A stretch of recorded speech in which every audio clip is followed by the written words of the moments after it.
Welcome to the Adult Fans of Nerf Show. I'm Mr. S. And I'm Mr. K. We just have a bit of news for you today. The first thing is that apparently new Stryfes are starting to come out already. Slightly modified from their original configuration so that the dart sensing button is larger and helps to prevent jams. That's right. This is something that we've been really looking forward to for the Stryfe because we really like it, but it was just that too frequent jamming thing that was kind of throwing a wrench in the works. So it's good to see that they're listening and they're making improvements. Yep, and you can actually figure out if you have or are going to buy the new style Stryfe versus the old style Stryfe, because each blaster, since they started N-Strike, I think, Pretty much has had a serial number on it. stamped, physically stamped into the plastic of the blaster itself, so that you can individually track if you want. They have a database you can search. No, they don't have any kind of database for them. Oh, see, that would have been super cool. I don't think anybody's actually figured out how the numbers work completely, but with the Stryfe, the number is actually right here. This one reads 22642. And what does that mean to us? We can tell by that number that this is not one of the new ones with the special new dart sensor. That's right.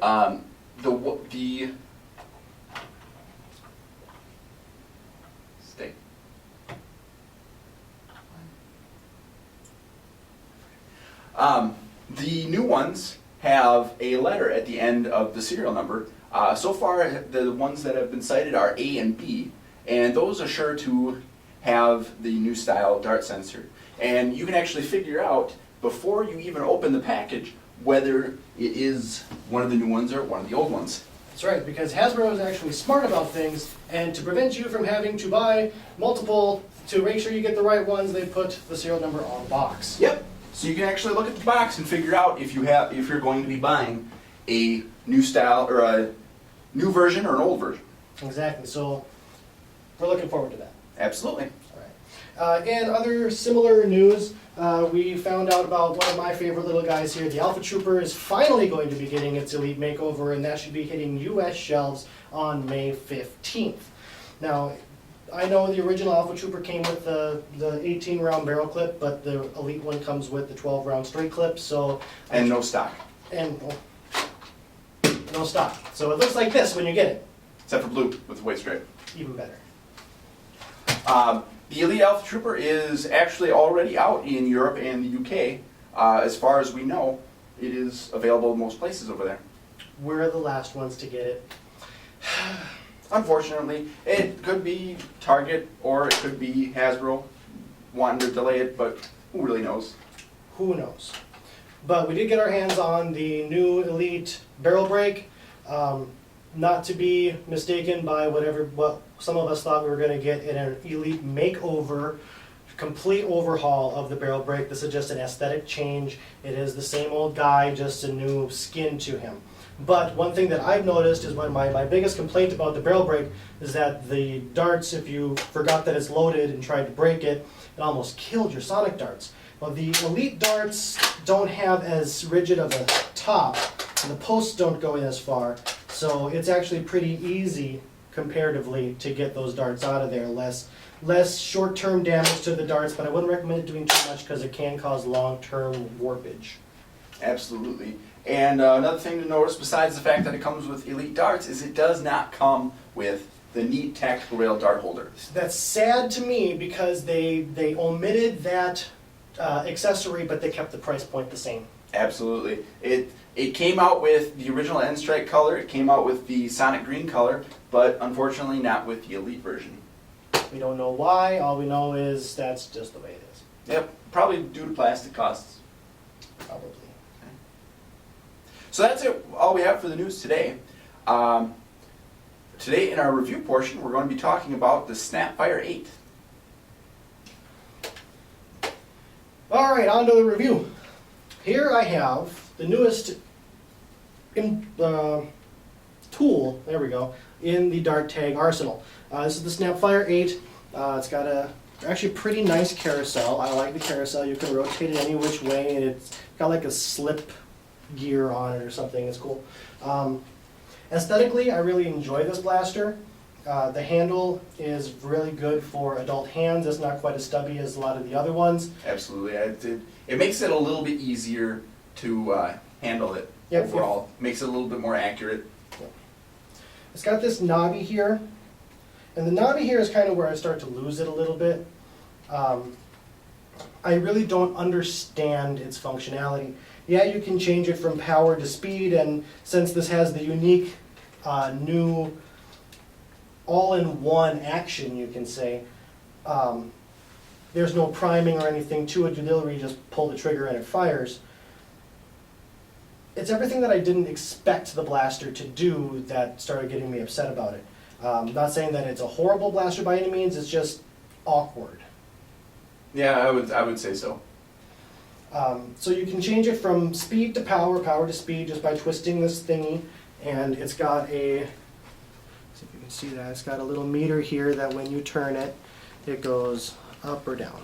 Yep, and you can actually fire it in any position. It doesn't have to be all the way to the top, doesn't have to be all the way to the bottom. You can go for, kind of try to go for the best of both worlds. But Kind of a honestly, medium it's shot. not, it's honestly doesn't seem as great when it's between them as when it is on Pegged one either. way or the other. So it almost should have just been a switch, on or off. Probably, but the mechanism might not lend itself to having.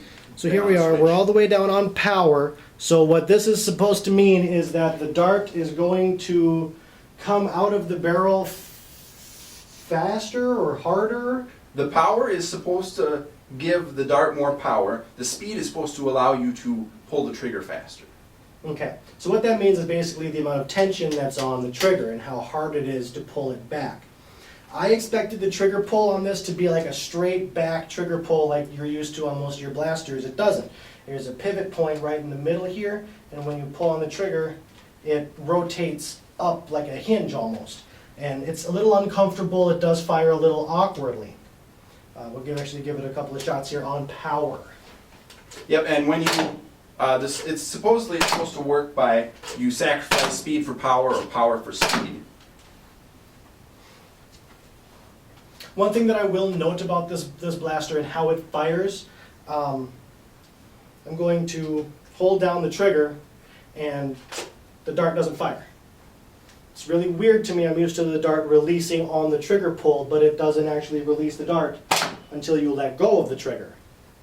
It's odd, but I'm sure it has something to do also with just how that new mechanism functions. So now I'm gonna... Absolutely. I think it is kind of strange, and honestly I didn't notice it until you mentioned it, because I'd always just pulled and released, so I'd never even noticed. One other thing that just kind of inks me a little bit about this thing is the cylinder rotates differently, opposite every other cylinder-driven blaster that they have made, and it kind of just inks me a little bit. So it rotates the wrong way. Maybe it's supposed to be a blaster made for Australia. I'm just kidding, I know that's not real. The last 3 shots I have in here we're going to try on high speed. So I have the little thingy all the way up to speed, and this would be for like rabbit punching the trigger basically, which really doesn't work for me. Hey, they actually all stick to the thingy. Alright. Not quite sure about it. Really a mixed bag of chips right now. I like it aesthetically, functionally. I think it could be a lot better.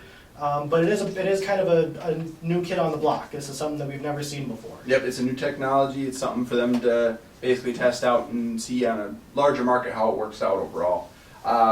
It's really not, to me, a long-range blaster.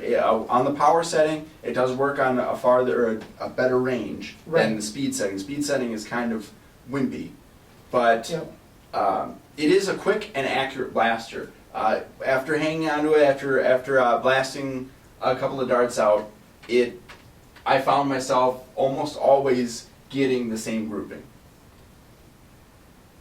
and I think that's one of the strong points of the blaster, even though it is kind of novelty kind of thing right now. I don't know if I really put it as a novelty. It's just experimental. It's probably going to take a little bit of time for people to get used to the new mechanism. Yeah.